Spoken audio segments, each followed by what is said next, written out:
En relación con este recurso de reconsideración, en el proyecto se nos presenta una propuesta para revocar la decisión de la Sala Regional con sede en Monterrey, de este tribunal.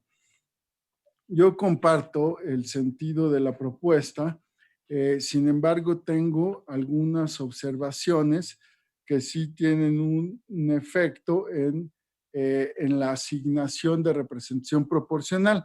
Mi postura ya se las hice llegar previamente por escrito, sin embargo, voy a explicar aquí. Eh, Primero me referiré al criterio de militancia efectiva. La Sala Regional Monterrey hace una aplicación directa de la Constitución del 116 y exige que se respete la militancia efectiva o de origen de las candidaturas postuladas y hace un ajuste en ese sentido. Esa parte yo la comparto de la decisión de la Sala Regional Monterrey, no comparto la propuesta en el proyecto. Sin embargo, quiero decir que independientemente de que cambiaría, bueno, la diputación de mayoría relativa pues no cambia, ¿verdad? Es la fórmula que obtuvo más votos la que se asigna por ese principio. Simplemente para efectos del cálculo o de la asignación de representación proporcional se considera para un partido distinto. Sin embargo, eso no tiene efectos reales, prácticos, en la asignación de representación proporcional. Sin embargo, no quiero dejar pasar el tema porque ha sido mi criterio desde 2014, cuando se resolvió respecto de la asignación en el Congreso de Coahuila, que hay que respetar este principio de la militancia efectiva para efectos del cálculo de la sobrerepresentación en el Congreso. Asimismo, lo sostuve en 2018 respecto de la integración del Congreso Federal y ahora en 2021 lo reiteré. Sin embargo, reconozco que en este proceso electoral a nivel federal, lo que hicimos en este pleno fue confirmar por unanimidad el acuerdo aprobado por el Instituto Nacional Electoral que establecía este principio de militancia efectiva. Particular, bueno, ahora pasaré al segundo tema y que sí tiene un efecto específico en la asignación de curules de representación proporcional. Y me refiero a los ajustes de paridad que deben realizarse una vez que se hace el cálculo de curules por mayoría relativa y se asigna por representación proporcional. En mi opinión, los ajustes de paridad deben de realizarse al final de la asignación de curules de representación proporcional, considerando cómo quedó conformado bajo el principio de mayoría relativa y entonces teniendo una, una cuantificación del número de fórmulas de mujeres que conformarían el Congreso y del número de fórmulas de hombres. Ahora, los ajustes de paridad se realizan únicamente en las asignaciones por cociente electoral y resto mayor. Y también los ajustes de paridad inician o deben iniciar en los partidos políticos que hayan obtenido la menor votación. Voy a desarrollar un poco estas ideas. Respecto a los ajustes de paridad que se realizan al final de la asignación de curules por representación proporcional, es el artículo 263, fracción segunda de la ley electoral, prevé que la asignación deberá hacerse con alternancia de género y habiendo prelación para cada partido político del género menos favorecido en la asignación de diputaciones de mayoría relativa.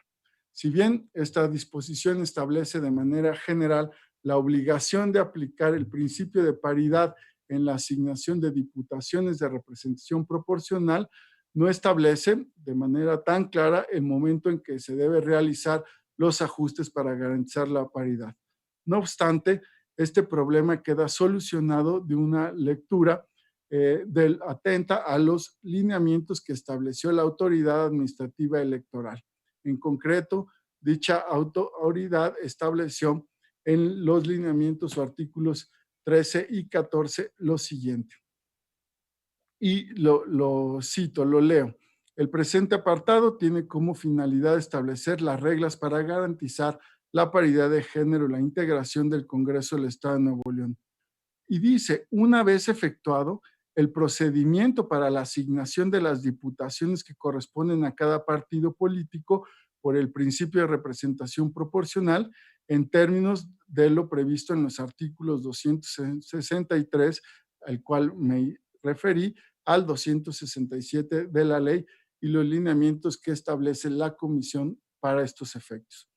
El artículo 14 de estos lineamientos señalan que una vez, o sea, ya después de realizadas las operaciones de distribución correspondiente a la determinación del cumplimiento de los requisitos para la obtención de curules de mayoría relativa y de representación proporcional, esto es, después de asignar o hacer el cómputo de curules de mayoría relativa y de representación proporcional, en cumplimiento al artículo 65 de la ley, se prevé la asignación prioritaria de las candidaturas registradas en la lista plurinominal y se establecen diferentes reglas.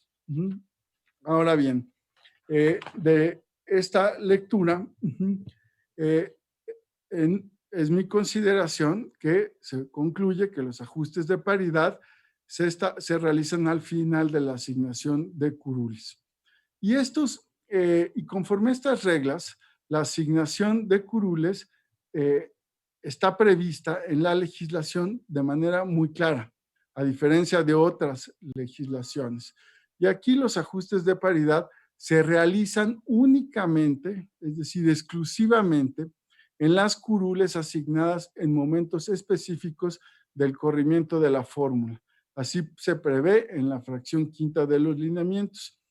Y ahí se dice que se deberá continuar o hacerse el ajuste de género del género menos favorecido con las curules por cociente electoral y luego por las de resto mayor, es decir, excluye las dos curules que se asignan por un porcentaje mínimo del 3% y del 6%, la asignación directa. Verificando, dice el lineamiento, el acuerdo, al concluir cada elemento la diferencia de géneros para realizar dicho ajuste. Una vez que se alcanza la paridad, debe continuarse con la distribución con alternancia de género en cada asignación. Ahora bien, si se previó que los ajustes de paridad afecten específicamente a la lista de candidaturas provenientes de los mejores perdedores y no así candidaturas de otro origen, la asignación que hay que hacer y que es necesaria, derivado de este diseño normativo, es que en este caso, para lograr la alternancia de género y habiendo una prelación de cada partido político del género menos favorecido en la asignación de diputados, esta prelación tendrá como límite siempre la paridad que se verificará al final de la asignación.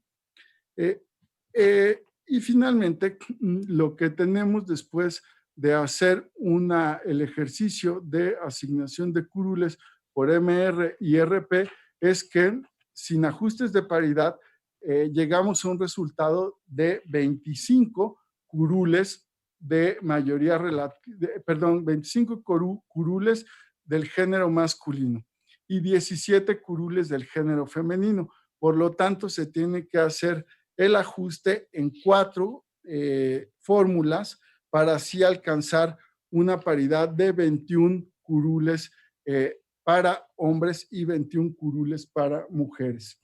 Esto nos lleva a la siguiente distribución de RP por partido político. En el caso de Morena serían 3, de MC 6, del PRI 2 y del PAN 5. Y los ajustes de género se tendrían que hacer empezando por Morena, porque es el partido con menor votación, y se haría en la en la fórmula que se asigna primero por cociente natural. Y los otros ajustes se tendrían que hacer en el caso de Movimiento Ciudadano. En Morena es solo un ajuste en una fórmula, y en el caso de Movimiento Ciudadano, el ajuste de género se tendría que hacer en tres curules de las 6 que obtiene. Y estas serían las curules con el número 5, sexto y séptimo de la lista. En el caso de Morena es, es la tercera de la lista, y las candidaturas que quedarían son, en el caso de Morena, como propietaria, Jessica Elodia Martínez Martínez, la suplente Evelyn Marlene Grimaldo Hernández, y en el caso de Movimiento Ciudadano, primero como propietaria, Sandra Elizabeth Pámanes Ortiz, suplente Valeria Estefanía Cepeda Méndez, y la siguiente fórmula de ajuste nos llevaría a tener como propietaria a Brenda Lisbeth Sánchez Castro y como suplente a Denise Daniela Puente Montemayor. Y por último, en el caso de MC, la propietaria prevista es Iraíz Virginia Reyes de la Torre, como suplente Mariana Chávez García. Esos serían los efectos de la propuesta que yo les hago para hacer los ajustes de paridad después de concluida la asignación por representación proporcional, considerando la de mayoría relativa, y que, como he dicho y reitero, sin ajustes de género nos llevaría a 25 fórmulas de hombres, 17 de mujeres. Se tendrían que hacer 4 ajustes para alcanzar la paridad, teniendo como resultado 21 fórmulas de hombres, 21 fórmulas de mujeres, y esta sería conforme a los lineamientos que he expuesto en los partidos de Morena y Movimiento Ciudadano. Es cuanto, magistrado presidente.